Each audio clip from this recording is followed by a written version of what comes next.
Oi pessoal, vídeo totalmente diferente no canal hoje. Um vlog de recuperação de uma cirurgia que eu fiz. Vou contar tudo pra vocês. Oi, eu sou a Laís. Eu já tô em casa, né? A Armola tá comigo. E tenho que ficar de repouso, não posso fazer nada. Então, como eu já tô começando a me sentir um pouco melhor, assim, das dores e tal, eu tive a ideia de contar pra vocês. E eu vi também alguns vídeos no YouTube durante esse processo de mulheres contando, né, como tinha sido sua recuperação, sua cirurgia, e foi muito bom pra mim, muito útil. Então, eu acho que de repente esse vídeo pode chegar em alguém e ajudar também. Vou tentar contar resumido, que é uma história muito longa. E eu tô um pouco sem fôlego ainda, tem uma coisa que aconteceu, como foi na barriga, né? Vou contar os detalhes já. E eu, como dublo, e falo muito e preciso de muita respiração, com o tempo eu aprendi a respirar uma respiração baixa, que é inflando a barriga e abrindo, né, a costela, o diafragma. Como agora eu não tô conseguindo fazer isso, porque dói. E também, ó, tá vendo? Tá assim. Então eu ando muito sem ar, porque eu não sei respirar muito assim, subindo o peito, sabe? Só aqui em cima. Eu uso sempre a parte mais baixa da barriga. Mas foi só uma observação. Vamos seguir agora com a história toda. Eu e meu marido, né, o Iago, a gente tá tentando engravidar há um tempo. Vai fazer uns 2 anos. E aí, quando a gente começa, né, tentar engravidar, existe um ano que é normal ser tentante. Então, a gente ficou assim, a gente começou a tentar, depois de uns 3 meses eu engravidei. E aí a gente achou, nossa, que rápido, que legal e tal. E aí, logo, assim, rapidamente eu perdi essa gestação. A primeira, né? Foi ano passado. E aí, eu fui na ginecologista ver como era, os exames, estava tudo normal. E ela falou assim, olha, é normal, geralmente é normal perder a primeira gestação, porque a maioria das mulheres nem descobre. Mas eu sou muito ligada, assim, eu conheço os detalhes, assim, do meu corpo, então... Quando eu engravidei, foi do nada, assim, eu olhei, acordei de manhã, olhei pra minha barriga, que era minúscula, era antes do atraso menstrual, pra vocês terem uma ideia, era muito recente. Mas eu senti, eu olhei no espelho e falei, tô grávida. E aí, eu fiz um teste e tava realmente. Então, a primeira vez foi assim. Mas ninguém ficou alarmado. É até uma coisa um pouco chata, porque quando você descobre que tá grávida, aquilo é verdade pra você, sabe? E aí, geralmente, as pessoas, quando é a primeira gestação, tratam assim, ai, não, normal. Não é normal, né, você perder um bebê.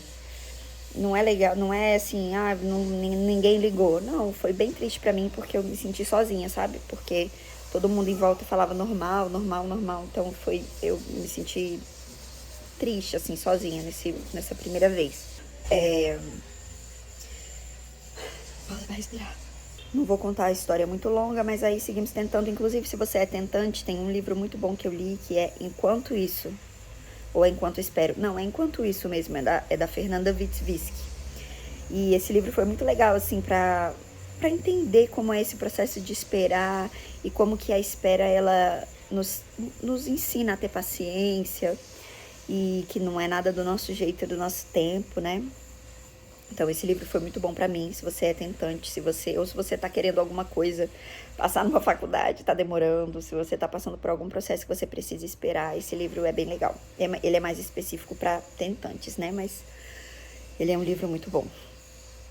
E aí seguimos tentando. Quando passou um ano tentando, a gente começou a investigar mais coisas, né? Que depois de um ano, a gente começa a investigar mais. E aí comecei a fazer exame de vídeo, para ver o útero, exames de sangue, comecei a fazer suplementação mais específica com várias vitaminas, várias coisas. E aí, logo depois desse um ano, não me lembro especificamente a data, mas foi julho desse ano, junho, final de junho, eu descobri que estava grávida de novo. E aí fiquei muito feliz e aí começamos a acompanhar os betas, né? Que é o exame que a gente faz de sangue para ver. O normal em uma gestação é que ele dobre a cada 48 horas. O meu, quando eu fazia, ele tava quadruplicando, triplicando, tava muito rápido, tava muito bom. Então a gente tava, ai, que legal, que legal. Quando ele chegou em 1.300, a gente parou de fazer de 48 horas, porque meio que a gente entendeu, ele tá normal. E aí tava chegando às 6 semanas, que é quando a gente faz a primeira ultra, geralmente, né? Então a gente ia fazer a ultra no dia seguinte, e aí no dia anterior eu tive um sangramento. Na verdade, há 3 dias eu tava tendo um sangramento, e aí ele era meio marrom, então minha ginecologista falou que era normal, e eu tava com cólica. Mas aí nesse dia, à noite, era uma terça à noite, saiu uma bolinha de sangue mais vivo. E aí meu marido falou, vamos pra perinatal. A gente foi pra perinatal. E aí quando a gente chegou lá, minha mãe tá aqui em casa cuidando de mim e arrumando as coisas. Então dá pra ouvir ela de fundo aí falando no telefone. Esse chão já foi limpo 30 vezes hoje. O chão tá cansado já. E aí a gente foi na perinatal, fez uma ultra e o meu endométrio já tava até fino. Tipo, não parecia mais que tinha gestação há um tempo. Então descobrimos que eu tinha perdido mais essa segunda gestação. Foi muito triste. Gente, eu fiquei muito triste. Porque o meu pai tinha acabado de falecer. Então, assim, eu fiquei muito, muito triste, assim. Acho que foi uma das tristezas mais profundas que eu senti, porque foi os 2 lutos, né? Eu tinha acabado de perder meu pai e uma semana eu descobri que estava grávida no dia que o meu pai faleceu. E 2 semanas depois descobri que tinha perdido o bebê. E aí eu fui pra casa da minha mãe muito, muito triste e passei um dia inteiro assim no quarto, muito triste, um tipo de tristeza assim profunda que eu nem sei explicar. E aí sempre a gente tem na casa da minha mãe, sexta-feiras, um grupo de meninas, né, da nossa igreja. Muitos lugares chamam de célula, mas na minha igreja chama de GC, que é grupo de crescimento. E aí as meninas estavam lá embaixo, eu tava no quarto, eu não tava com ânimo nem de levantar. Mas eu falei, cara, eu vou no GC, vou ficar lá, nem que seja ouvindo assim, calada, do jeito que eu tava tipo um zumbi. E aí eu desci, quando acabou o GC, a minha mãe falou assim, gente, vamos orar pela Laís, porque ela não explicou o que tinha acontecido, mas vamos orar pela vida dela, e todo mundo vamos. E aí pediram pra uma amiga que também chama Laís orar por mim, ela não sabia de nada, ninguém sabia de nada, nem que eu tava grávida, nem que tinha perdido. E aí essa amiga colocou a mão na minha barriga, do nada, e começou a orar, falando que o Senhor tava restaurando o meu útero, que tava limpando tudo e tirando toda a tristeza e tal. Juro pra vocês, eu fiquei com tanta raiva. Eu fiquei assim pensando na minha mente, Deus, todo tipo de oração hoje, mas essa de útero hoje, logo hoje, eu fiquei muito irritada. E porque eu tava muito mal, muito triste, mas pra vocês entenderem como Deus faz as coisas, e Ele não precisa nem da gente pra concordar. Quando Ele faz, Ele é soberano e Ele é maravilhoso. E aí quando acabou a oração, todo mundo olhou pra minha cara e falou assim, o que aconteceu? Eu falei, por quê? O seu semblante mudou. E foi literalmente o que eu senti. Quando acabou aquela oração, mesmo eu com raiva da minha amiga, que tava orando aquilo, e de Deus, tava com raiva de tudo, eu tava diferente. Aquela coisa profunda de tristeza, não que eu não tava mais triste porque eu tinha perdido o bebê, mas uma tristeza, sabe, profunda, assim, que eu não sei explicar. Eu tava leve, foi muito sobrenatural, foi incrível, assim, o que Deus fez dentro de mim aquele dia. E aí eu segui os outros dias, assim, leve, mais tranquila, e foi exatamente desse jeito. Essa foi a segunda gestação. Passou 2 meses, eu descobri que tava grávida de novo. Não contei pra ninguém, eu falei, dessa vez eu não vou falar nem pro meu marido, vou acompanhar o beta. E aí eu acompanhei o beta 2 dias, e logo no segundo beta, o beta já caiu. Eu já contei pro meu marido só quando eu já tinha perdido. E aí eu comecei a fazer outros exames, uma checagem genética. E aí eu descobri que eu tinha trombofilia. A gestante, ela forma coágulos. O sangue funciona de uma determinada forma, eu não sou médica, tá, gente? Óbvio. Então eu tô falando do jeito que dê pra entender. Então o sangue, ele forma coágulos e aí o sangue não vai pro bebê. Então aquela gestação não vai pra frente. E existe um tratamento que é deixar o sangue mais fino, né? Deixar esse sangue menos espesso. Peraí, que deixa minha mãe terminar aqui a conversa. Mãe, pega uma aguinha para mim, por favor.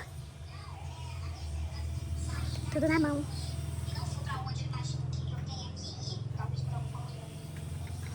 Ela conversa com o celular pendurado aqui, gente. É muito bom.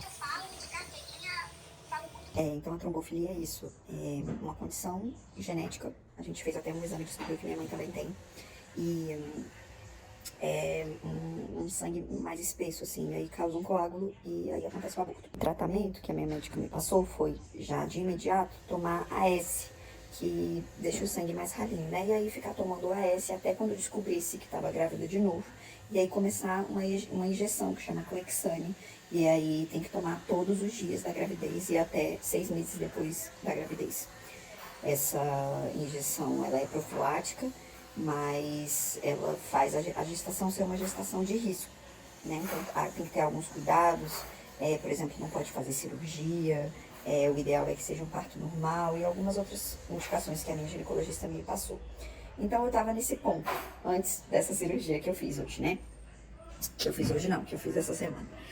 Então, a gente tava sabendo que era trombofilia o problema, e então assim que descobrisse que tava grávida, iria começar o Clexane. Eis o que acontece, eu tinha acabado de perder o bebezinho no mês anterior, e é outubro. E aí, em novembro, comecei a sentir muita dor na barriga. E aí que eu achei que era alguma coisa do estômago. Eu fui fazer tomografia, fiz exame de sangue, fiz endoscopia, segue até imagens eu doidona na endoscopia. E aí, o que aconteceu foi que não deu nada, parecia que era nada, nada. Então melhorei, acabou que eu melhorei um pouco, e aí, tipo, 15 dias depois, que foi essa semana agora, comecei a sentir muita dor na barriga, só que ela era mais baixa e era do lado direito, e comecei a ter um sangramento, tipo menstruação. E aí eu, cara, que dor é essa? Achei que era dor de ovulação. Eu vi na internet que isso existia, uma dor de ovulação que era muito forte, achei que era dor de ovulação. Só que comecei a ter o sangramento. E aí eu falei, mas como que eu ovulando não sangra? E aí mandei mensagem pra minha ginecologista, ela falou assim, você já fez um teste de gravidez? Tem certeza que não tá grávida?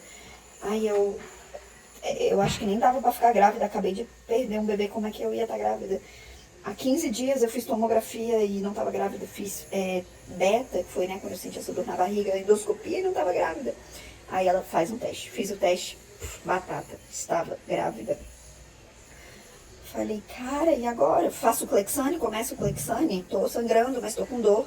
Aí ela falou, não começa o Clexane. E olha como são as coisas, né? A gente pensava que a próxima gestação vai ser fácil, que já descobriu o que é só começar a injeção. E veio essa surpresinha. Ela falou, não pode fazer injeção ainda, porque vamos fazer uma ultra, vamos ver o que é isso. E aí eu fui na perinatal, fiz uma ultra. A Mora tá ali brigando com o vizinho. Ó. Ela odeia. É o laboratório que chegou pra tirar meu sangue. Vocês sabiam que tem esse serviço? Vários laboratórios, se você ligar pra lá, eles vêm em casa fazer os exames de sangue, porque eu não consigo ir fazer, né, gente? Então, o laboratório veio aqui. Aí a Vivi, ela é do Brownstein, e ela veio aqui fazer poucos exames. Depois de tirar do sangue, então a gente tava achando assim, poxa, então na próxima gestação vai ser só... descobriu que tá grávida, toma o Clexane. E aí a médica proibiu, falou, não pode tomar o Clexane antes de descobrir que sangramento é esse. E tava saindo um sangue considerável. A gente chegou na perinatal, fez a ultra. Quando fez a ultra, eles estavam até me tratando bem mal, sabe? Lá nessa perinatal da Barra, fica aqui a reclamação. Atendimento muito ruim, gente. Eles, parece assim, que é uma emergência, que a pessoa tá com dor de barriga, e não que a dor de barriga não seja importante, mas tipo, se a pessoa tá numa perinatal é porque ela não tá preocupada com a saúde dela, ela tá indo porque, além dela, tem uma outra pessoa envolvida, né, um bebê, e as mulheres grávidas, elas ficam mais sensíveis, enfim, tudo assim, mas um tratamento muito ruim, generalizado. Quando começou a fazer a ultra, meu marido é médico, tem esse detalhe, né, então ele entende o que é uma ultra. E aí, quando começou a ver, ele viu que estava esquisito. E aí, eles começaram a me tratar um pouquinho melhor, porque viram que estava uma situação muito estranha. Tava muito sangue na minha barriga, assim, no peritônio, que eles chamam, né? E aí, a explicação é assim, o peritônio, ele é tipo uma caixa de sapato. E ali, dentro daquela caixa de sapato, tem várias coisas, várias outras caixinhas. E aí, uma dessas caixinhas é o intestino, a outra é essa parte reprodutiva da mulher, a outra, enfim. E na caixa de sapato é que tinha esse sangue todo, muito sangue ali, sangue líquido. Ou seja, era uma coisa bem séria. E aí fizeram um beta, viram que o beta realmente estava positivo, mas estava meio baixo, estava tipo 100 e pouco, não, estava 300, eu acho. Era 300. E aí o que acontece? Falaram, olha, tá com esse sangue, mas vai pra casa e daqui 48 horas repete. Aí eu fui pra casa e minha ginecologista falou, não falou isso, ela falou, amanhã você repete. E aí no dia seguinte eu fui na perinatal e aí eles já de novo maltratavam. tem que esperar 48 horas pra repetir. Só que, tipo, uma coisa séria dessa, não pode ficar esperando. E aí a gente conseguiu, meu marido falou, não, eu sou médico, aquela coisa toda, e aí deixaram eu repetir os exames lá. E o beta aumentou. Isso significa que a gravidez estava seguindo. E com esse líquido e essa coisa, dava a entender que era uma gravidez ectópica, ou seja, uma gravidez fora do útero. E é muito perigoso, porque o bebê ele só pode ficar no útero, que é o lugar certo dele. Em qualquer outro lugar, ele vai crescer e ele vai estragar aquele lugar, sabe? Que é um lugar onde ele não pode ficar, não tem espaço para crescer. Então, refizemos esses exames e aí a gente foi em uma clínica de uma médica, ginecologista obstetra, que ela tinha ultra, para ser uma coisa mais específica, porque na perinatal não estava sendo muito legal. E aí dali a gente foi nessa médica, ela fez o exame, e aí ela bateu o martelo, ela falou, olha, uma gravidez ectópica tá na trompa esquerda. Aí fez o desenho lá, ela falou, provavelmente tá aqui, mas como tem muito sangue, tá difícil de enxergar.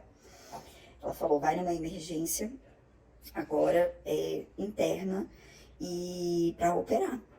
E aí a gente, que isso, como assim? Só que eu não tava muito convicta, sabe? E aí a gente saiu de lá meio, não, vamos pra emergência. Eu falei, gente, eu não vou pra emergência agora, vamos pra casa, vamos orar, vamos pedir direção a Deus, e aí a gente decide. E a gente voltou pra casa, decidimos ir no dia seguinte pra emergência do hospital, com mais calma, tranquilidade, fizemos uma malinha de roupa, de coisas, e fomos pro hospital fazer uma ressonância, que é um exame que dá pra ver melhor, porque o sangue não tava deixando ver bem na ultra. E aí a gente internou, fez a ressonância, e na ressonância mostrou que, na verdade, o lado que estava estranho era o direito. Então eu comecei a ficar assim, então tá ruim o direito e o esquerdo, ou só o direito, o que tá acontecendo? Era muita coisa. E eles falaram assim, olha, já que não tá dando pra ver direito, essa cirurgia, se você for submetida, é uma cirurgia que não tem volta. Tem que, quando for mexer, vai tirar a trompa. Né? Para quem não sabe muito bem como funciona, assim, a gente tem o útero e a gente tem os ovários, e o que liga o ovário ao útero é a trompa. As duas trompas, a gente tem duas. E aí a dúvida era se o bebê estava na trompa esquerda ou na trompa direita. Ao que tudo indicava na ressonância, era na direita. Mas a ultra da ginecologista estava mostrando que a esquerda tinha alguma coisa, um líquido, uma coisa esquisita. Mas não parecia um saco gestacional também. Então estava tudo confuso.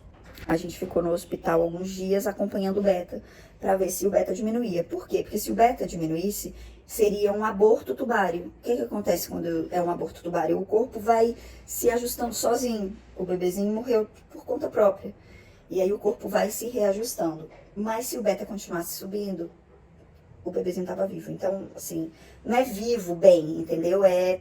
O beta estava aumentando, mas aquilo ali não poderia ir à frente, porque é impossível uma gestação na trompa evoluir. Então ficamos no hospital. E aí no primeiro dia o beta manteve no platô. Ele aumentou, mas muito pouco, então não dava pra significar nada. No segundo dia que eu tava internada, ele diminuiu um pouco. E aí todo mundo, então amanhã vai receber alta. Mas aí no terceiro dia o beta aumentou bastante. E aí era um sábado, foi esse sábado agora. Avisaram lá o médico, que é o plantonista, que tava já me acompanhando, o obstetra, o Dr. Fábio. E por acaso era amigo do CrossFit do meu marido. Muito engraçado. E aí ele já começou a se ajeitar, começou a arrumar todas as coisas, chamar a equipe. Então foi assim, na emergência, porque não podia deixar aumentar muito mais, porque é muito risco de vida pra mãe, pra mulher, nem pra mim. Porque se aquela trompa rompe, aí é uma cirurgia muito perigosa e a pessoa pode morrer. Então, assim, eles tentaram agir o mais rápido possível, mas também esperaram o máximo que deu. E aí eu fui fazer a cirurgia no sábado. O meu marido entrou na cirurgia também pra acompanhar. Uma pessoa normal não pode entrar, né? Porque é uma coisa muito ruim ver uma cirurgia, gente. Mas como ele é médico, assim, ele quis acompanhar. Na verdade, ele não queria muito não, mas eu pedi porque eu tava insegura. Sei lá, né? Melhor uma pessoa lá dentro. E aí ele entrou, acompanhou tudo. Quando abriu, ele viu que realmente tinha muito sangue. E ele tava achando muito estranho eu não estar sentindo dor. Porque eu tava sentindo dor, mas desse dia que operou eu acordei muito bem. E aí ele foi retirando o sangue e foi vendo como tava tudo. E aí ele viu que a direita realmente estava muito ruim, então ele já tirou a trompa direita, não tinha como preservar, e a esquerda também estava ruim. Então foi assim, ele viu primeiro a esquerda, viu que estava estranho, e aí quando ele foi para a direita, ele viu que estava pior. Aí ele falou pro meu marido, gente, para tudo, vamos ver aqui, vamos com cuidado. E aí tentaram só lavar a esquerda, lavou e tirou uma coisa que ele falou que estava roxa, uma coisa esquisita. E aí limpou a esquerda e aí sim tirou a direita. Perguntou pro meu marido se concorda e tal. Ele falou, concordo, vamos, beleza, vamos em frente. E aí tirou a esquerda e aí também descobriu um foco de endometriose, assim, uns focos de endometriose perto do canal da urina, do ureter. E aí isso talvez seja o que tá pior no meu pós-operatório, porque ele teve que destacar o ureter, ele foi assim cortando para não ter nenhum prejuízo, não estourar o ureter, alguma coisa assim. Então ele destacou e aí só depois ele tirou o foco da endometriose. Uma coisa bem complexa, assim. Então eu nem sabia que tinha endometriose e aí tirou a endometriose, tirou a trompa e deixou a esquerda, assim, que ele disse que tava ruim ainda, mas conseguiu deixar. Hoje minha aula, e recebendo também o meu almoço. Quer aviãozinho? Não, se você só puder tirar a meia da mesa, obrigada. Mudei de lugar, gente, aqui é assim. Muda de um deitado em um lugar, deitar no outro. Então, a parte médica foi o que eu falei agora. Agora vamos para a parte do testemunho. Quando acontece esse tipo de coisa, né, a mulher fica muito sensível e se perguntando, né, se vai conseguir engravidar de novo, como é que vai ser, fica com medo. É normal, né, esse tipo de coisa. Mas foi tão engraçado, assim, não, engraçado não é a palavra, mas é tão interessante que eu sinto que Deus vinha preparando o meu coração, sabe? E me fortalecendo nessas outras pequenas lutas. Então, naquele segundo aborto que eu falei pra vocês que foi muito difícil e que a minha amiga orou por mim, parece que eu senti uma cura, sabe? Muito específica nessa área e uma confiança muito forte de que Deus faria. E eu sempre falo pro meu marido assim, né? Isso não faz o menor sentido pra ele, pensando medicamente falando. Eu falei, amor, se tivessem tirado as 2 trompas e o útero e Deus fizesse milagre, eu me engravidaria, nem precisa de útero, não precisa de nada. Para as coisas de Deus, ele faz aparecer o que não for. Mas a gente sabe que é mais difícil, né? Uma pessoa engravidar com uma trompa só, não é impossível. E a gente sabe que eu também tenho outros fatores de risco, que é a trombofilia. Teve uma coisa até interessante, porque eu não poderia operar tomando AS, porque jorra o sangue não parava de jorrar. Tanto que no primeiro dia que eu fui fazer o exame de sangue, eu fiquei 1 hora pro meu sangue parar de sair da veia, doideira. Porque eu tava tomando AS como tratamento da trombofilia. E aí logo a médica suspendeu, né, porque ela já tava pensando que deveria que ter essa cirurgia. Então foi muito bom, assim, ter tido esse sangramento e a dor, porque senão eu teria descoberto a gravidez e teria começado o Clexane. O Clexane e o AS iam piorar muito o sangramento. Poderia ter rompido essa trompa, poderia ter acontecido uma coisa muito ruim comigo. E eu vejo a mão de Deus, assim, me guardando em todo o tempo, sabe? E além disso, depois que a gente começou a tentar engravidar, começou a ser muito engraçado, porque a gente ia em vários lugares aleatórios, totalmente aleatórios. Uma vez eu lembro, a gente foi numa conferência em São Paulo, que ninguém conhecia a gente, tava só eu e meu marido. E aí eu fui lá na frente, numa ministração que o pastor tava fazendo, era o Jeremiah Johnson. E aí, quando eu voltei, meu marido falou assim, veio um cara aqui em mim do nada. Falou que Deus estava derramando sobre mim uma unção de paternidade, não sei o que. Aí eu, nossa, amor, glória a Deus e tal. Passou 5 segundos, apareceu uma mulher. Oi, dá licença, vocês não casados? A gente, sim. Aí ela, é porque quando vocês chegaram, eu vi você, falando pra mim, né, muito grávida, uma barriga muito grande. E aí começou a orar sobre nós, sobre a nossa descendência e tudo mais. E então, e várias outras experiências muito similares a essa. De lugares em que pessoas não conheciam a gente e falavam palavras sobre coisas que Deus estava trazendo ao coração delas e tal. Não sei se vocês já ouviram alguém contando experiências assim, né? Talvez você nunca tenha pensado nas coisas espirituais dessa forma e nem ouvido coisas assim. Mas isso aconteceu com a gente diversas vezes, antes dessas coisas acontecerem. E claro, como a gente não conhece o futuro, né, não sabia de nada, a gente estava só tentando engravidar e não tinha nem acontecido nada ainda quando a gente começou a receber essas palavras. E a gente pensava assim, então vamos chegar em casa e a gente deve engravidar hoje. Eu lembro e eu acho isso tão interessante da nossa imaturidade, né? E da forma como a gente acha que as coisas são, que Deus falou e é pra hoje. E a gente sempre achava que era isso. E aí, no mês seguinte, não estava grávida. Eu falei, gente, como assim? Mas Deus falou. E aí eu comecei a lembrar da história de Abraão, né? Quando Deus fala para Abraão que ele teria um filho, mesmo numa idade super avançada, uma coisa que não era logicamente possível. E Abraão começou a ver aquilo demorar, acontecer. E demorava, e demorava. E ele falou, cara, eu vou ter que dar um jeitinho aqui. E aí ele se deitou com a escrava, porque a sua esposa não podia ter filhos. E aí ele achou que era o filho da escrava, que seria o filho que Deus falou que daria. E aí a gente acha muitas vezes que é assim, né? Que é no nosso jeito, na nossa velocidade. E que a gente que tem que dar um jeitinho.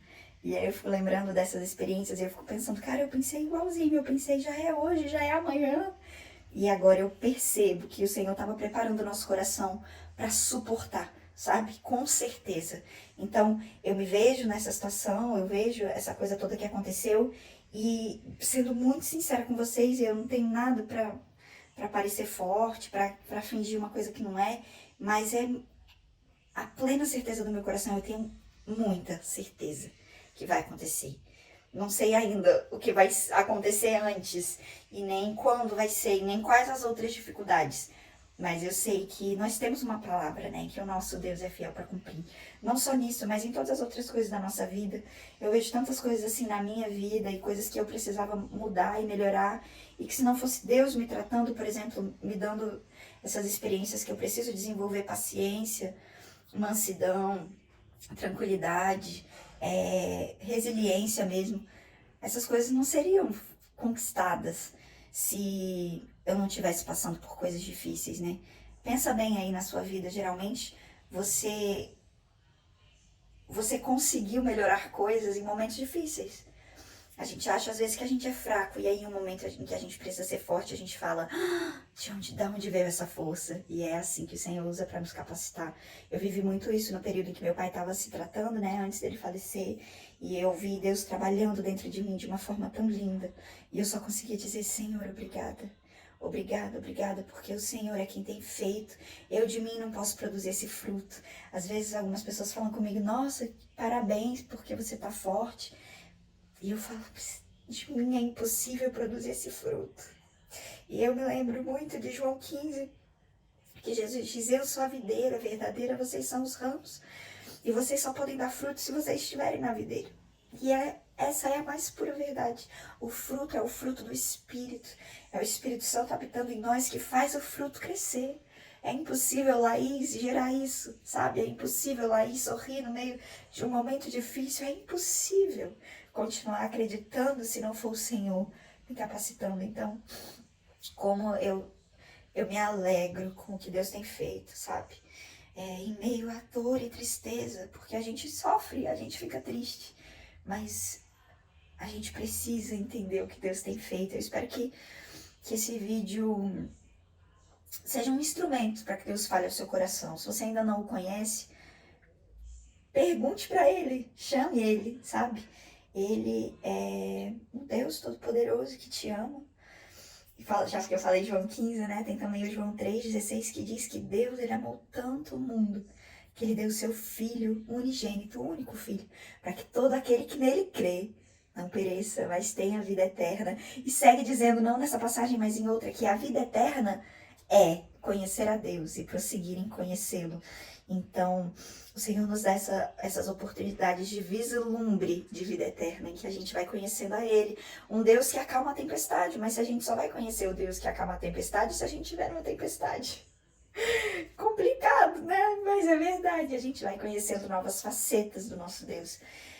À medida que a gente vai passando por novas situações e vivendo novas coisas com Ele, conhecendo Ele mais e mais. Eu vejo isso, ele fazendo isso na minha vida. E eu quero muito que você também o conheça. Eu só estou fazendo esse vídeo para isso, para que esse vídeo alcance você de alguma forma. E uma última coisa que aconteceu nesses dias, né, no próprio dia da cirurgia, não sei se vocês sabem, mas eu gravo a Bíblia em áudio todo dia. Em 2023 eu postei a Bíblia em áudio. E aí eu costumo gravar no dia anterior e postar no dia seguinte. E a gente tem uma viagem planejada para dezembro. Então, como eu tava querendo viajar e não precisar gravar na viagem, eu comecei a adiantar as gravações. E deu certinho até o dia que eu tava no hospital e eu não consegui gravar. Mas no próprio hospital, no dia da cirurgia, eu abri o computador e eu falei, eu vou gravar mais um pouco. Porque já não tinha mais e eu falei, eu não sei o que vai acontecer, né? Então eu vou gravar o de amanhã. E aí, quando eu abri para gravar, era Tiago 1 e também Oséias 1 e 2.